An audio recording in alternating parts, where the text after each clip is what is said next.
Bonsoir à tous, bonjour à tous, indépendamment de l'heure dans laquelle vous nous rejoignez. Et donc aujourd'hui, nous poursuivons encore cette série de cercles de parole dont la thématique en ce jour portera sur l'amour de soi et la vulnérabilité. Et nous tenons à rappeler que les cercles de parole, c'est donc des moments de prise de conscience, des occasions où nous créons ensemble un safe place. Chacun de nous, chaque participant pourront donc se connecter via leur propre essence et partager leur expérience de manière authentique. Et en parlant donc de l'amour de soi, c'est souvent lié à la notion de vulnérabilité. Et ceci va donc impliquer une notion d'acceptation, que ce soit des imperfections ou même des émotions. Et donc à côté, c'est un voyage intérieur. Et c'est un processus important qui nous place face au remue, qui nous emmène à nous, à nous mettre à nous, à pouvoir accepter, recueillir chacune de nos émotions et à mieux les traiter. Et donc aussi, en parlant de l'amour de soi, c'est cette capacité intrinsèque qu'a chacun d'entre nous à pouvoir aller puiser à l'intérieur de soi pour pouvoir y voir une dose de sensibilité, de bienveillance, mais aussi cette capacité à pouvoir guider chacun des échanges, chacun des mots dans la direction qu'il requiert. Et donc, bienvenue encore au travers de ce cercle de paroles. Et donc, nous voulons donc vous rappeler que sentez-vous d'interagir et surtout de pouvoir aussi faire cette discussion avec vous-même. C'est avant tout une conversation avec soi, une conversation avec nous-mêmes. Et c'est vraiment pas une question de mettre un masque, de vouloir porter un filtre, mais de se dire que, en fait, est-ce que je m'aime suffisamment? Ou peut-être même, est-ce que je comprends qu'est-ce que ça voudrait dire le fait d'avoir de l'amour pour soi? Et il y avait un sondage qui a été lancé, je pense, sur Instagram via la page de l'académie qui demandait en fait aux personnes est-ce que ces notions amour de soi et vulnérabilité nous évoquaient quelque chose, nous parlaient. Et il y avait des réponses qui revenaient qui disaient que est-ce que l'amour de soi c'est une autosuffisance ou peut-être même que l'amour de soi peut s'apparenter à de l'orgueil ou peut-être aussi que l'amour de soi peut pouvoir traduire une certaine prétention. Et il faut vraiment faire attention parce que la limite, elle est très fine. Elle est vraiment fine dans le sens où si on n'est vraiment pas dans la meilleure compréhension même de la notion du mot amour de soi, on peut tomber dans le narcissisme.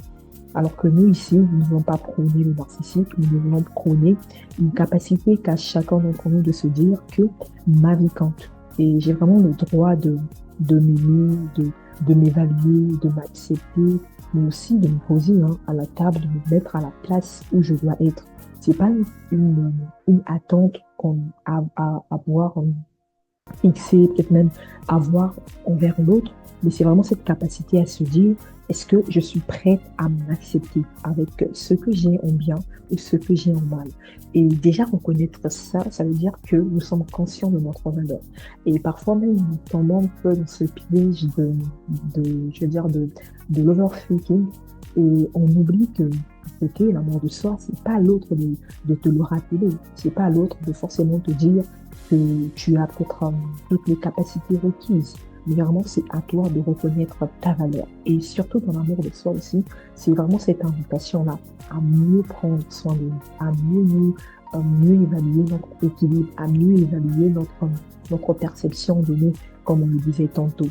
Et à l'opposé, la vulnérabilité, ça serait donc, c'est vrai que je reconnais que j'ai des qualités, je reconnais même que j'ai des défauts. Mais dans ça, je connais ma valeur et j'accepte ma valeur. Et je veux simplement être vulnérable dans le sens où je me dis, OK, j'ai des faiblesses, il va falloir que je travaille sur ces faiblesses-là. Mais la vulnérabilité ne veut pas dire que je vais m'auto-flageller, que je vais m'auto-condamner, que je vais m'auto-culpabiliser, que je vais avoir un raisonnement, je veux dire, à me rabaisser, que je vais me critiquer. Non, au contraire, je accepte ce que je ne suis pas avec bienveillance, mais je veux vouloir exposer ça pour que je prenne en moi cette transformation.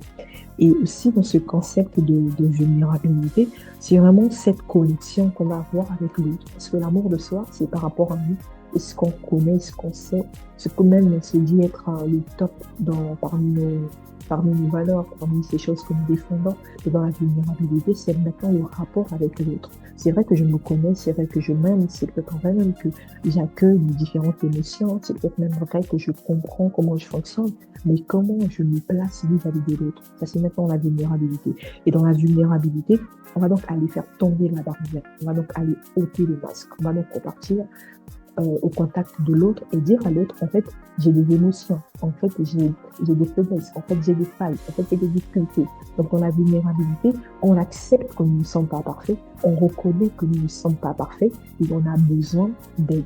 Et l'aide dont on parle ici, ça peut être dans l'écoute, ça peut être dans les discussions, ça peut être dans le partage, ça peut être dans la compréhension mutuelle. Et c'est vraiment pas tout le monde qui pourra comprendre, c'est pas vraiment tout le monde qui comprendra. C'est pas tout le monde aussi qui pourra se mettre à ta place, qui pourra accepter peut-être même aussi ces faiblesses-là. Donc aussi dans cette notion de vulnérabilité, c'est parce que je me connais ou c'est parce que j'ai eu le temps déjà de savoir ce que j'avais en moi que je peux pouvoir identifier vers qui me tourner, vers qui aller. Ou peut-être même si je ne sais pas, mais je ne vais pas aller en mode tout déverser dans ce coup. Je vais définir en moi une sorte de procédure, un processus à mettre en place. Et cette procédure-là va permettre donc d'évaluer les différentes étapes. Et dans cette notion aussi de vulnérabilité, c'est vraiment mettre ensemble l'humanité, notre côté humain, et puis toutes ces barrières-là. Parce que c'est vrai, hein, on dit beaucoup de choses aujourd'hui, mais on n'est pas né avec ces choses-là. Et la plupart des choses qui semblent devenir nous, c'est parfois juste des prisons, enfin, c'est parfois juste des choses que nous avons érigées par peur, peut-être même qu'on a vécu du rejet, on a subi de l'harcèlement, on nous a mal parlé, peut-être même qu'on était dans le jugement, peut-être même qu'on était dans la négligence, peut-être même qu'on critiquait les autres. Et au final, c'est resté pour nous comme étant la norme absolue, alors que non. En fait, ce sont que des barrières. Et parfois même dans le fait de ne plus être vulnérable, on continue à porter notre fardeau au lieu de s'en défaire, au lieu de s'en libérer, au lieu de chercher de l'aide, au lieu de connecter, au lieu même de se dire que, OK, c'est vrai que j'ai du mal à avoir la maîtrise de moi, j'ai peut-être du mal même à pouvoir naviguer entre toutes ces choses qui se présentent, toutes ces choses qui viennent à moi, mais comment en fait je fais pour pouvoir en fait connecter avec le vrai moi. C'est ça, hein. Parce que l'amour de soi, c'est vraiment t'aimer à un niveau.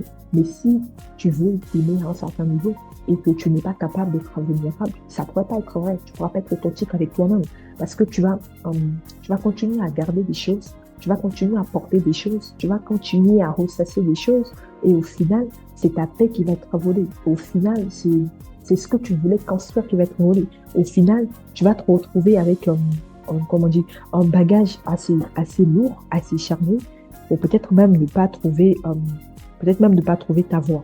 Donc, c'est vraiment cette invitation à se dire que l'amour de soi et la vulnérabilité, bah, ça va de pair. Ça va de pair. C'est pas juste des notions, qui courent la rue ou autre, mais vraiment, ça va de pair. Donc, pour faire le petit récapitulatif déjà à ce stade, c'est vraiment de se dire que l'amour de soi va commencer par l'acceptation de ces choses jugées comme imparfaites. C'est l'amour de soi. Non seulement on reconnaît que nous avons des bons points, on reconnaît qu'on a la capacité de faire beaucoup plus, d'aller beaucoup plus loin que ce que nous avons déjà. On le reconnaît et on ne va pas fuir les parts d'ombre, on ne va pas fuir les zones obscures de notre être, on ne va pas fuir le passé que nous voulons mettre dans une boîte, dans une box un peu loin de nous, mais bien au contraire, on va accepter, emmener une certaine lumière à ces choses-là dont nous ne voulons même pas exposer. Et à côté, la vulnérabilité, ça va donc être la capacité à être authentique, à créer des liens forts, à créer des liens vrais, à avoir des discussions profondes, à avoir des conversations intelligentes et vraiment à les puiser. Et qui dit discussion, dit conversation, dit lien, parle donc de l'autre. Ça serait donc le rapport qu'on va décider d'avoir avec l'autre. Parce que si nous sommes frustrés, ou s'il y a quelque chose qui ne devrait pas être comme tel, et que nous n'avons pas eu à le verbaliser, à le formuler, mais vraiment de manière correcte, on va en souffrir parce que l'autre ne saura pas. L'autre ne pourra pas s'imaginer que tel truc a peut-être eu un impact néfaste de ton côté. Et c'est vraiment quelque chose, parfois, de futile, de rien du tout. Mais le fait est que on n'en parle pas, on n'expose pas le problème, on ruine. On pense qu'on fait du bien, peut-être on ne parle pas, même que on va s'épargner les drames, mais en réalité, on ne fait pas du bien à l'autre, on ne fait pas du bien à nous-mêmes. Et cette douleur va rester, cette douleur va perdurer, et au final, on va pas pouvoir en fait aller pleinement embrasser même notre nature, nous découvrir, grandir. Et déjà, comment cultiver l'amour de soi? On l'a dit, on n'a pas besoin d'être parfait, on n'a pas besoin d'être assez, je sais pas, trop correct, trop gentil, trop bonne, trop sympathique. On n'en a pas besoin. Simplement, on est digne d'amour. Et si on est digne d'amour, il va falloir qu'on arrive à exprimer nos émotions, ne pas tout garder pour nous. Être vulnérable peut donc devenir une force libératrice. Et comment on en arrive finalement à cette, euh, à cette vulnérabilité? Il y aurait donc des clés qu'on va partager ensemble. Et ces différentes clés vont passer donc par l'autocompassion, c'est-à-dire que on va pas continuer à nous enterrer nous-mêmes, on va pas continuer à nous mettre à plus bas que la terre. Déjà que nous sommes peut-être en train de passer une période difficile, peut-être même que nous sommes en train de souffrir de quelque chose. Et déjà à demander, à se poser la question, est-ce que j'ai assez d'amour? Est-ce que j'ai assez d'amour de soi? Est-ce que j'en ai assez? Qu'est-ce que l'amour de soi m'évoque? Qu'est-ce que l'amour de soi signifie pour moi au quotidien? C'est ça l'autocompassion. Au quotidien, comment je vais pouvoir réagir face à des situations? Est-ce que je vais me voir comme étant la personne responsable de la situation? Ou peut-être même que je vais me dire que non, je ne suis pas responsable. Ou peut-être même que je suis responsable, mais ok, à côté, comment je pouvais réagir? Donc, je vais faire une évaluation à la place de simplement m'auto-enfoncer, me condamner, me critiquer, peut-être même me rabaisser.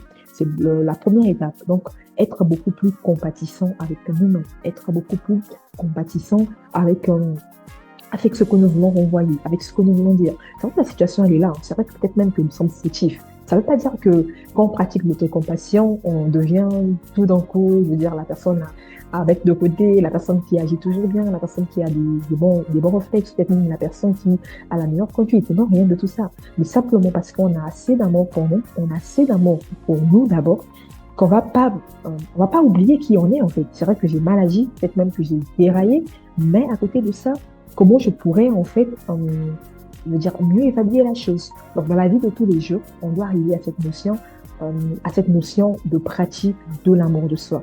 Et le fait de pratiquer ça, ça va nous emmener donc à l'autocompassion, qui est notre première clé. Et la seconde clé, c'est vraiment d'accueillir nos émotions. On doit s'autoriser à être vulnérable. On doit s'autoriser à ressentir ce qui vient à l'intérieur de nous. Parce que si ce qui vient à l'intérieur de nous, on ne sait pas le sortir, bah, ça va être difficile pour nous de faire de la place pour pouvoir accueillir des choses positives. Et vraiment, dans une démarche même de foi, on dit que ce qui va pouvoir souiller notre être, notre intérieur, ce n'est pas ce qui vient de l'extérieur en premier, non. C'est ce qui va venir de l'intérieur. Donc peut-être même qu'on va se dire, oh non, je ne vais pas me mettre à tel endroit, je ne vais pas me retrouver avec tel type de personne. C'est pas mauvais. Ça, ce sont vraiment des principes qu'on essaie de mettre dans la vie de tous les jours, des principes qu'on veut développer. Mais si à l'intérieur de nous, il y a encore des choses qui polluent, il y a encore des choses qui empêchent, ça va se traduire comment? Ça va se traduire par le fait de se fuir, de refuser ces parts d'ombre-là et de ne pas pouvoir bien accueillir les émotions. Et je répète et je rappelle que les émotions peuvent être positives ou négatives. Les émotions positives, normalement, il n'y a pas de travail à faire, mais les émotions négatives, il y a un travail à faire. Et ce travail à faire là, ça serait donc d'accepter ces émotions-là et d'y travailler. Et comment on peut pouvoir travailler ces émotions-là? Est-ce que c'est dans des moments typiques ou dans des moments phares? Ça arrive que peut-être même que vous ayez du mal, que tu aies du mal à accepter. Et est-ce que c'est vraiment, ça arrive de manière tout le temps ou peut-être même de manière périodique? Et contrairement à ce qu'on veut nous envoyer, peut-être même aux standards qui existent dans la vie de tous les jours, on est souvent confronté à cet effet-là de ne pas savoir vers qui se tourner. Alors que la vulnérabilité est un sujet délicat. Et aujourd'hui, si nous parlons peut-être même du burn-out, on parle peut-être même de tout ce qui a trait avec la santé mentale, ça vient du fait que les gens n'ont pas la possibilité de s'exprimer librement, vraiment de parler avec cette sensation-là. À la fin, je ressens le soulagement. À la fin, je me rends compte que j'ai déposé un fardeau. À la fin, je me rends compte que j'ai posé quelque chose qui ne pèse plus sur les épaules. Imagine-toi que tu marches depuis des heures avec un sac à dos rempli de cailloux, de pierres, d'eau, de bouteilles, de nourriture. Je n'imagine pas le poids de ce sac-là. Mais au fur et à mesure que tu vas peut-être prendre un morceau de bois, jeter, ou peut-être même manger, ou peut-être même partager, le poids ne serait plus pareil, hein. Le sac à dos, il sera toujours là. Le sac à dos ne va pas disparaître. Il va toujours exister. Et il serait toujours sur les épaules, si c'est sur les épaules qu'il a été posé. Mais au fur et à mesure qu'il y aura un mouvement au niveau du sac à dos, qu'il y aura quelque chose de retiré, qu'il y aura quelque chose de partagé, qu'il y aura quelque chose de déposé, le poids ne serait plus pareil. Et c'est vraiment cette sensation qu'apporte la vulnérabilité. Et on ne peut pas parler d'amour de soi si on n'est pas vulnérable. Et on est assez nombreux, hein, d'être pas assez authentique avec soi-même. On va vouloir être authentique avec les autres, on va vouloir être peut-être même dans la sincérité, dans la franchise avec les autres, mais avec nous-mêmes, on ne l'est pas. On va pouvoir passer rapidement sur certaines situations de nos vies qui semblent peut-être importantes parce qu'on va vouloir faire donner une bonne image, faire une grande figure en société, avec les amis, dans la famille, au niveau du boulot. On est incapable de formuler des expressions qui pourront peut-être même alerter ou alarmer les autres à comprendre que ça ne va pas. Ou peut-être même que j'ai simplement besoin d'aide. Peut-être même que j'ai simplement besoin d'évacuer, simplement besoin de pouvoir parler. Et aussi, dans la notion de vulnérabilité, est-ce que tu parviens, par exemple, à détecter comment ça se manifeste? Comment tu peux pouvoir le réaliser dans ta vie de tous les jours? Est-ce que tu t'autorises déjà aussi à être vulnérable devant les autres, à vraiment ne pas faire le robot, à ne pas... Aujourd'hui, on parle beaucoup d'intelligence artificielle et ça tombe bien aussi. Ça devient des concepts où l'homme n'est plus forcément la personne qui va faire toutes les tâches. On a tendance maintenant à déléguer l'homme au niveau de certaines tâches. Et je m'imagine notre cerveau. Et si tout le temps nous sommes en train de le solliciter, nous sommes en train de le solliciter, ça veut dire que nous sommes aussi en train de puiser certaines capacités qu'il a. Et je pense que ton cerveau, peut-être qu'il fonctionnait d'une certaine manière il y a de ça 5 ans, 10 ans, mais aujourd'hui, il fonctionne pas de la même manière. Est-ce que c'est une notion de saturation? Est-ce que c'est une notion de manque dans ton cerveau? Peut-être même que ton cerveau, il te réclame de la place. Tu n'arrives plus à peut-être à méditer, à peut-être même lire, à peut-être même retenir des choses, avoir une certaine mémoire, ou peut-être, enfin, vraiment à te dire que, OK, mon cerveau, qu'est-ce qu'il a? Qu'est-ce qu'il a en fait? Et parfois, il y a des gens qui se demandent, mais oh, il y a des années passées, des années en arrière, j'étais super intelligent, j'étais super intelligente, et maintenant j'ai l'impression, on dirait que plus je grandis, plus je perds en capacité. C'est une illusion en fait, j'ai envie de dire. Il y a peut-être des choses qui prennent de la place qu'elles ne devraient pas prendre, simplement. Et ça fait que ça réduit même tes capacités intellectuelles, ça touche même à ta manière de concevoir, à ta manière de réfléchir. Lorsque tu veux te mettre tranquille et essayer de réfléchir, tu te demandes, enfin, rien ne reste, rien ne rentre, rien ne passe. Et c'est vraiment des petites choses parfois dans la vie de tous les jours qui vont faire au final que nous passons à côté de cette vulnérabilité-là. Et également, pour la notion de vulnérabilité, on peut donc parler de est-ce qu'on on fait une expérience? Par exemple, j'ai un problème, mais est-ce que je vais voir quelqu'un? J'essaie d'en parler, j'essaie d'exposer le problème, j'essaie de trouver des mots, hein, de faire cet effort-là. Peut-être même aussi la difficulté, c'est la barrière, hein. On peut venir avec une situation, on explique à quelqu'un, mais la personne a du mal à comprendre. Et ça peut devenir frustrant. C'est vrai que je venais avec l'espoir que je sois compris, que je sois comprise, mais au final, je retourne vraiment avec la charge et je suis même pas comprise. J'ai l'impression que je suis même acculée en fait à côté. Mais toutes ces choses ne devraient pas se résumer seulement à se renfermer. Non, on doit s'autoriser à être vulnérable parce que c'est pour notre bien-être émotionnel, c'est pour notre bien-être, c'est pour qu'on puisse croître, c'est pour qu'on puisse avancer. Donc, dans ça, il n'y a pas de honte. Au contraire, c'est vraiment un encouragement, une invitation à exprimer nos émotions de manière saine et à ne pas chercher à les cacher, à ne pas chercher à cacher ce ressenti-là. Parce que même si on va cacher le ressenti, à l'inverse, on va tomber dans la frustration parce qu'on n'aurait pas dit les choses comme telles. Et après, je ne dis pas forcément, c'est pas un règlement de compte, hein. La vulnérabilité n'a rien à voir avec un règlement de compte.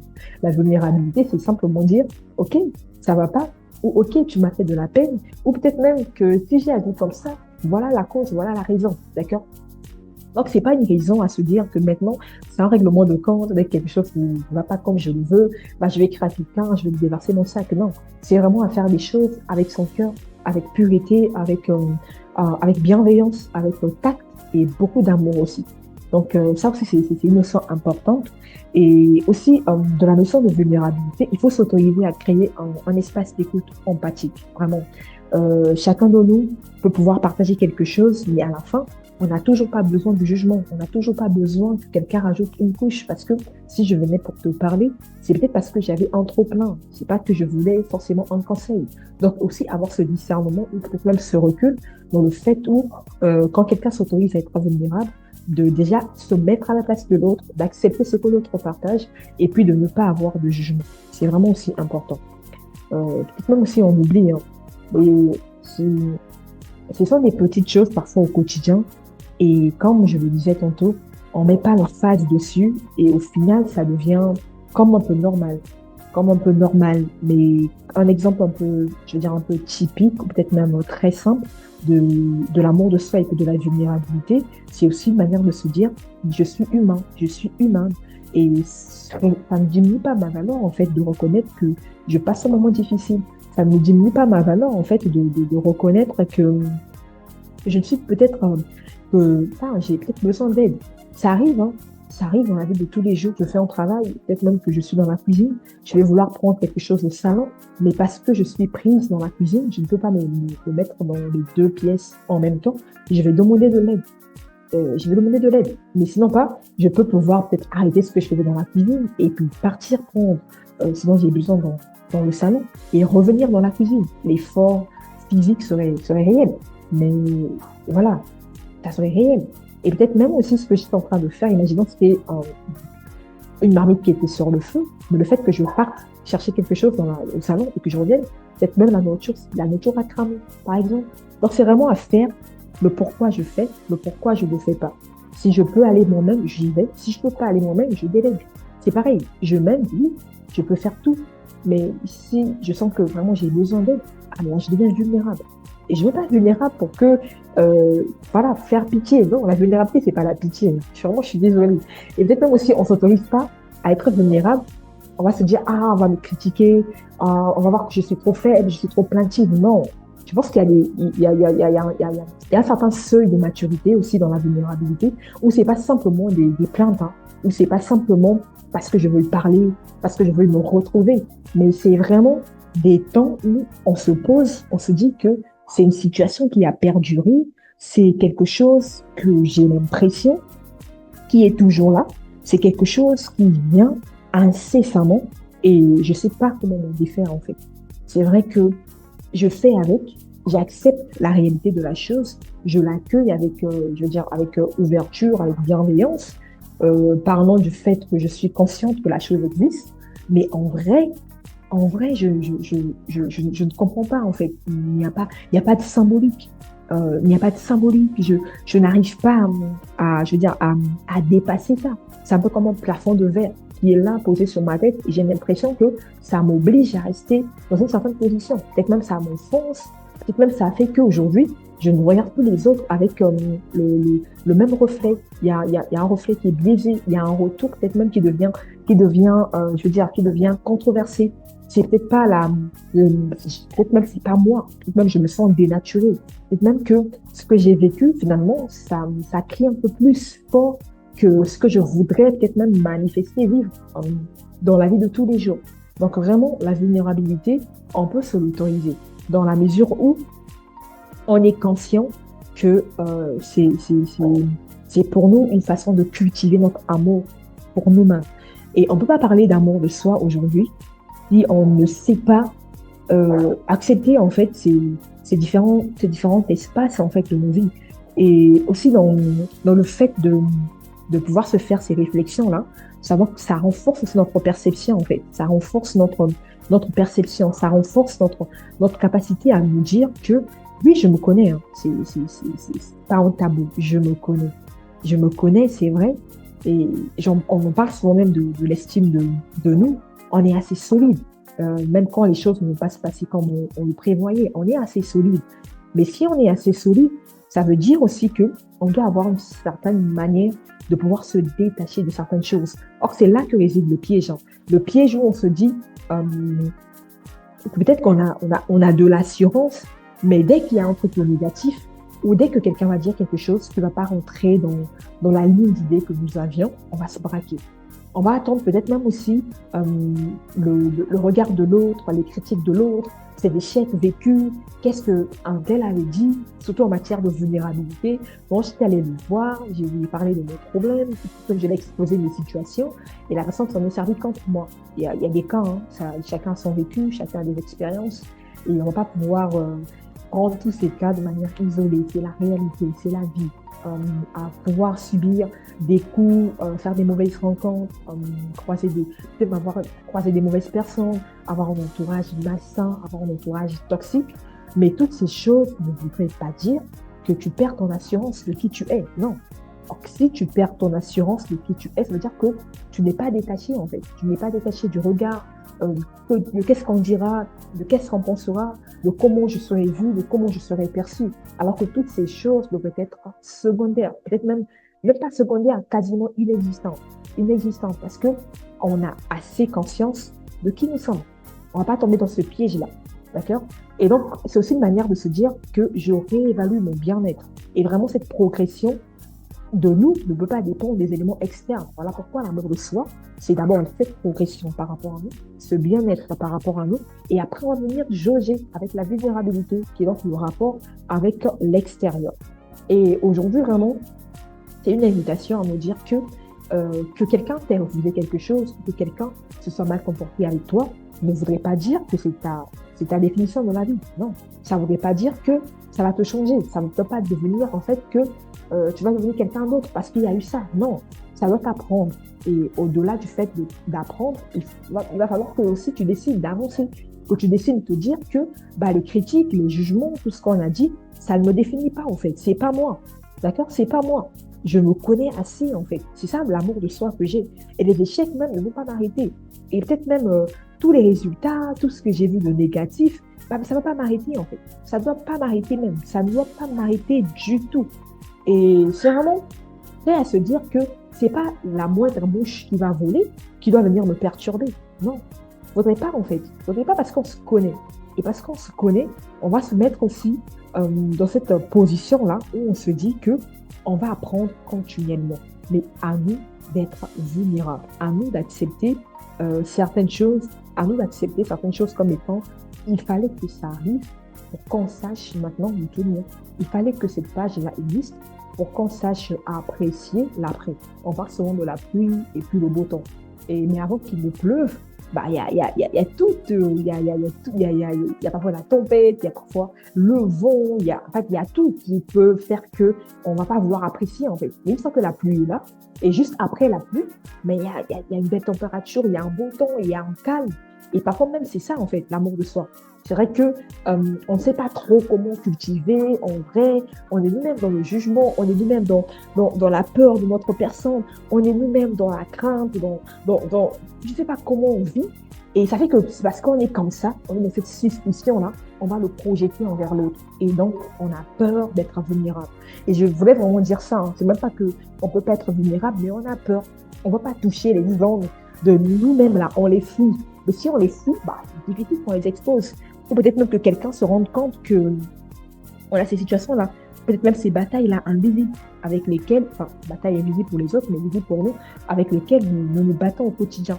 Et donc, quelques petites questions qui sont là, en train de monter dans ma réflexion, c'est vraiment de savoir quelles sont les actions simples à poser chaque jour pour pouvoir nourrir notre amour de nous-mêmes, cet amour de soi.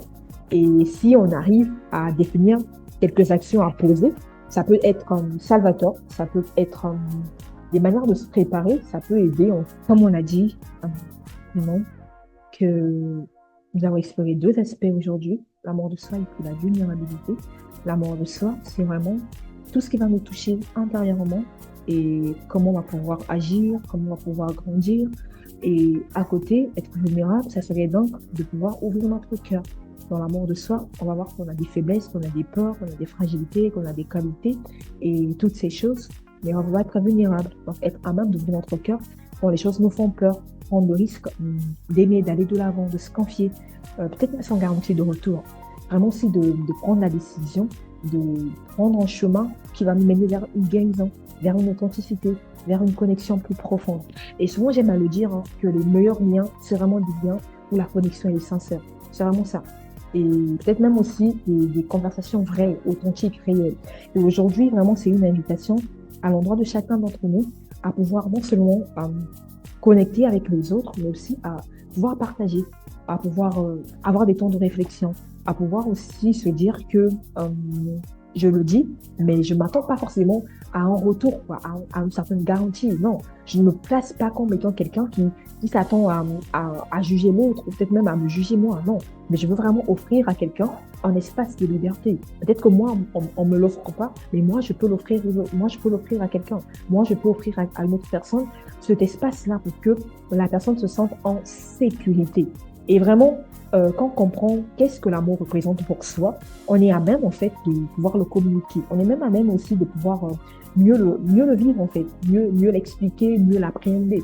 Et peut-être aussi dans la vulnérabilité, quand on arrive vraiment aussi à comprendre, ou peut-être même que quand on a eu nous-mêmes des problèmes, on a eu nous-mêmes des charges mentales avec lesquelles on a dû lutter, ça peut aussi nous positionner dans un cadre où bah, on va pouvoir peut-être à accueillir l'autre avec plus de facilité finalement, avec plus d'ouverture. Peut-être aussi à l'inverse aussi, si on n'a pas été suffisamment vulnérable nous-mêmes, ou si on ne sait pas comment l'être, ça va être difficile pour nous de pouvoir nous ouvrir complètement.